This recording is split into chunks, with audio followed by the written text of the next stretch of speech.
50 nurses short, surgeries delayed, patients' complaints flooding in. What are you going to do about it, Mr. Sahu? Relax, boss. We have analyzed the supply chain. We are working on it and we are implementing a recruitment workforce plan. Relax is not the word, Mr. Shahu. Can you please give us what you will do about the situation? Big words you are saying. See, our trend analysis shows a dip in the local market supply, okay? We need to tap into untapped pipelines like partnering with local nursing schools and offering relocation bonuses. It may... But you should focus on the patients right now because we are a hospital and in that case admission rates are off the roof and we should be focusing on them also. Maybe we should combine our training program with employee value proposition campaigns, which will highlight our program highlights and growth opportunities in our organization.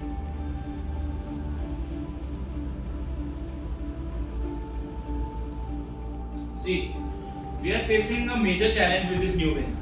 Adding 150 healthcare professionals in the market in which talent is already scarce. We not have to only recruit the talent, but we also have to keep them. We have to maintain our patient standards. Absolutely, it's a complex issue and we are approaching it. We have a large pool of internal and external talents. We will be looking at it through trend analysis, ratio analysis, regression analysis to bridge the gap and we can get the best talent possible. This trend analysis you talked about. What exactly is this trend analysis? Get me through it. Let me explain. With trend analysis, we examine the historical data, starting on patient volumes.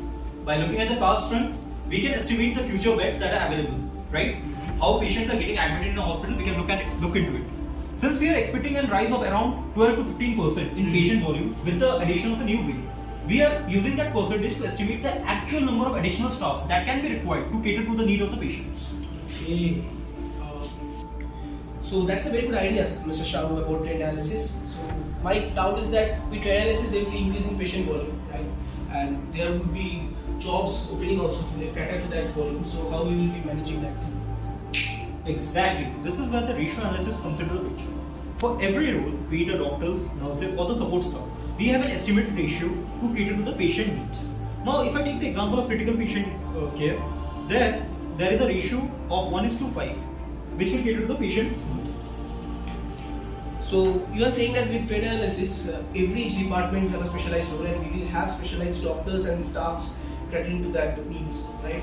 So what I understand from all this conversation is that it allows us to calculate precise staffing needs for each role by maintaining quality standards also. Am I right? Exactly, boss. You got the point. But what about the labor market itself?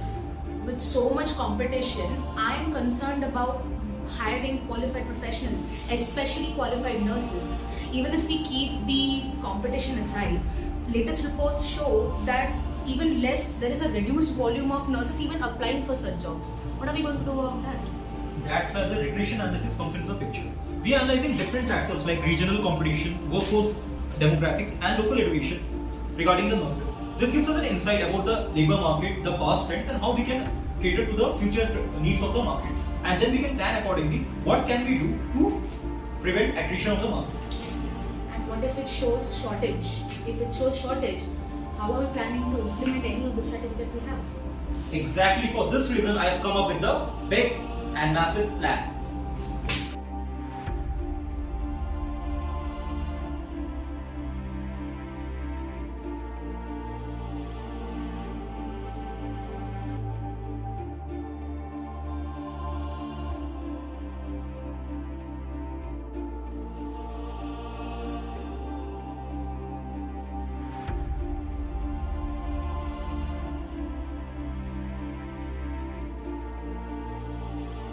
Alright, so here's our three-pronged approach. Sourcing strategy. Okay, so partnerships with local nursing colleges, medical programs, job fairs and even international hiring. We'll also create a referral program for current staff and collaborate with nursing schools to fast-track hiring for final year students. And for our existing staff, are there opportunities for them to step into some of these roles? Definitely. We are identifying high potential employees who can be upskilled or moved into new roles within the expansion. This will help us fill roles internally while also providing career growth for our staff. Now, on to the next step. Selection process. Competency-based interviews and simulation tests. retention tactics, flexible shifts, wellness programs, and non-monetary benefits like mentorships. We'll deploy temporary staffing to reduce workload during recruitment. New hires will receive comprehensive onboarding, mentorship, and access to wellness programs like flexible schedules and mental health support. What about speed? We cannot wait for months for this funnel to work. Well, we did the regression analysis for that. To predict the hiring timelines and to allocate resources, we have already done the regression analysis. This will help us solve the problem. Sounds fancy, but how are you addressing the role strain that is present on our current staff? But what sort of role strain? Can you elaborate a bit? So see, we are hearing complaints about role confusion and overlap between nurses and healthcare assistants. It's affecting both staff efficiency and the patient outcomes. It's affecting their care. So what is your plan to address this? Would you like to take over? Sure, sir. So to address that, we are conducting various comprehensive job analysis where we need to identify the specific skill set, specific demands that required for a job role. And after that, we'll be doing various questionnaires, various surveys, in-depth interviews to address the issues and gaps and how we can tackle them. Okay, and how do you plan to gather feedback from individual staffs? Okay, so in our plan of action, we first have to identify the gaps. Then we are doing a questionnaire to understand the whole organizational point of view. And after that, we'll be moving towards the in-depth interview to understand the needs of the employees and to understand how they are facing various challenges and gaps. So the questionnaire will be used to gather feedback from a broader group. And apart from that, we'll be using it from a industry-wide analysis. And while considering all this, we'll be checking the workload, the stress on our employees, and by this way, we'll get the qualitative as well as the quantitative data. Okay, and after gathering all of this information, what is the next step for implementation? See, based on the findings, we can develop clear job descriptions. For example, nurses will be doing the clinical tasks regarding patient administration, the medications and all those stuffs. And healthcare assistants would be assigned with other tasks that require patient support. In this way, there will be a complete integration between the nurses as well as the other assistants for the better patient delivery, and they can cater to everyone's needs. This solves the problem, right? That sounds promising, but we already know that there is an existing workload on them. My question is that will it increase their responsibilities? Actually, our goal is to reduce workload stress by eliminating the redundant tasks and to ensure that everybody knows what they are responsible for. Also, we will monitor the redesign, how they are impacting and how they are affecting our employees, and we will ensure that we will overcome the gaps. Okay, so to minimize these disruptions, we'll start with small changes gradually, beginning with a pilot program in one department.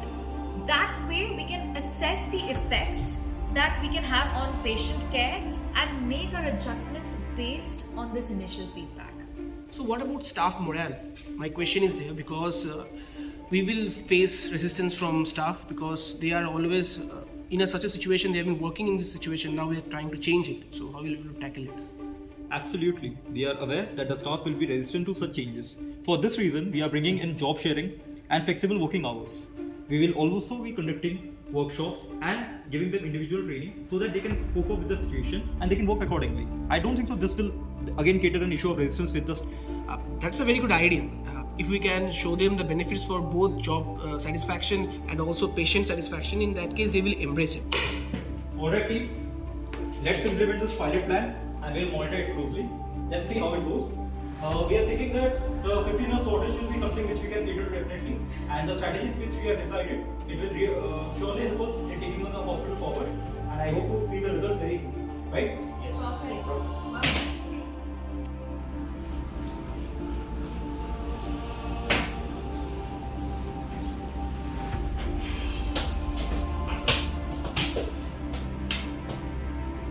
And Yogesh, whatever we have discussed right now, I agree with all of that.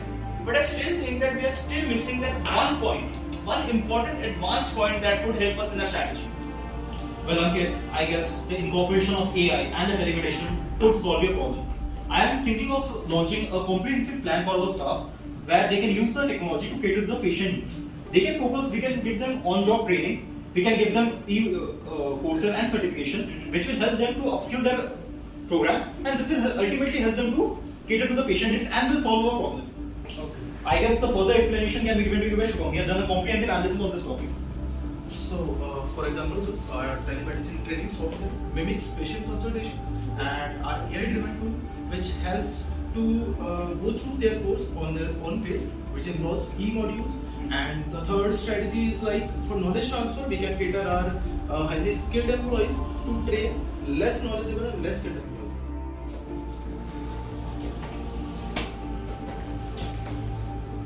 Shubham, we just committed a very big thing to Ankit. I hope we stay true to our promises.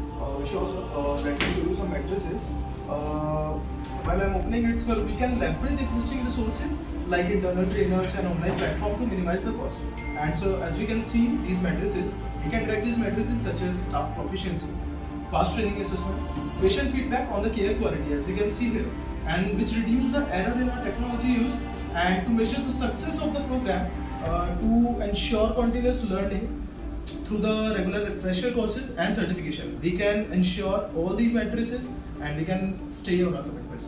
Well, your analysis looks completely on point. I expect to see the exact same results that you are committing to me, right? Sure. I still think that our plans do not address these gaps that are present in our employee appraisal system. We must come up with some kind of system that, I don't know, involves 360-degree feedback or the peer reviews or the patient outcome-based assessments. Those are missing, I feel.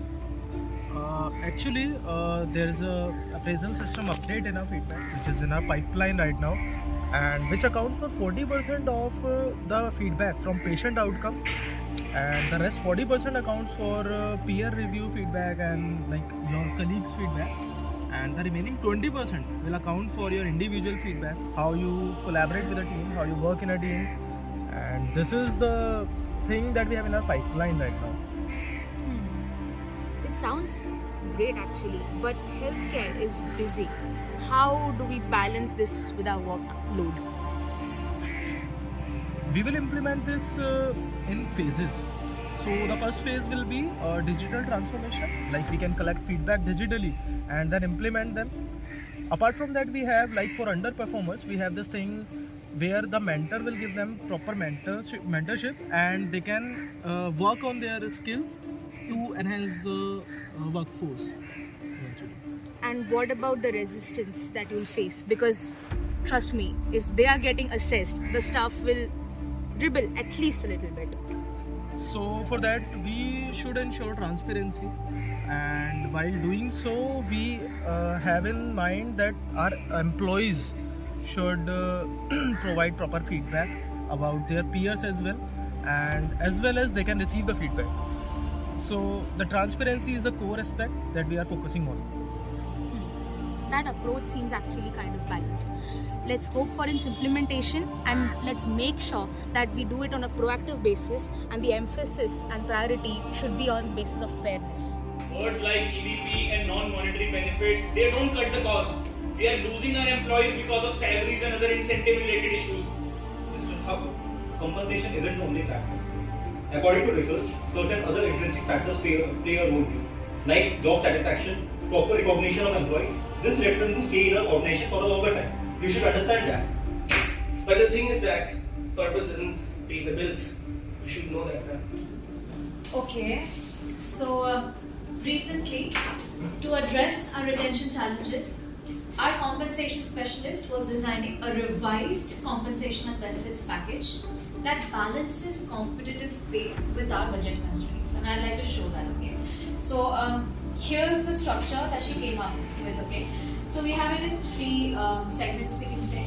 The first one is base salary, the second one is incentives, and the third one benefits. Alright, so the base salary is a modest increase to align with market rates for our nurses, which is phased over 12 months to manage our costs. Okay, the second one, like I said, incentives. It is a performance-based bonus tied to patient outcomes and our teamwork. Alright, and then we have benefits, which expanded health insurance, and then we have a robust retirement plan and wellness programs, which include mental health support as well as gym memberships.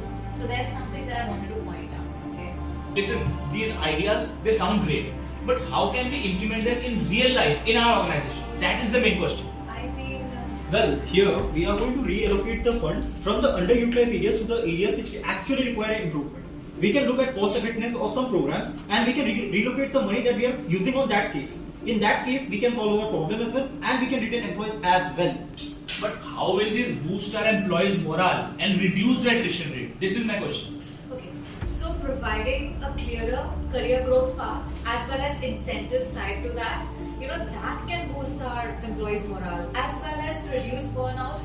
We can have a very flexible scheduling, hours in place, and Everything that is- makes us attractive. But everything is fine, but my question is that what if happens that they do not consider the changes to be enough for them? Well, in that case, money isn't the only thing. We will be providing scholarship to the children as well. We will be giving them other some benefits which will be apart from the incentive that they will be getting. In that case, we will be treating them well. Okay, so in that case, we are costing people as people only and not just staff. Exactly. That's nice. I That's mean, good. that That's is good. the whole point. Yes, that's a very good. I'm impressed.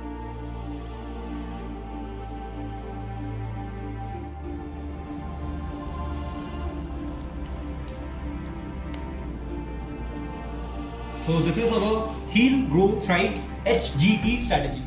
Here we are looking at H means heal. We will be looking to the needs of the employees. G, we will be giving them a proper growth and career plan so that they can grow in their life. And T, we will be providing them competitive pay so that they can stand out among other competitors in the market. In this way, we will be handling the attrition rates and this will lead to the retention of our employees. What do you think of it? Okay, Mr. Sahu, so this is an ambitious project. Let's just hope it works.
Words like EVP and non-monetary benefits won't cut it.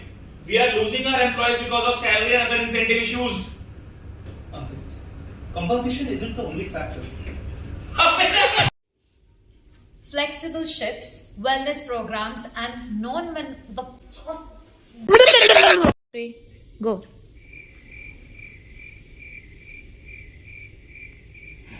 अंकित तेरा dialogue है तेरा dialogue Of this information, what is the next step for implementation? See, based on the findings, we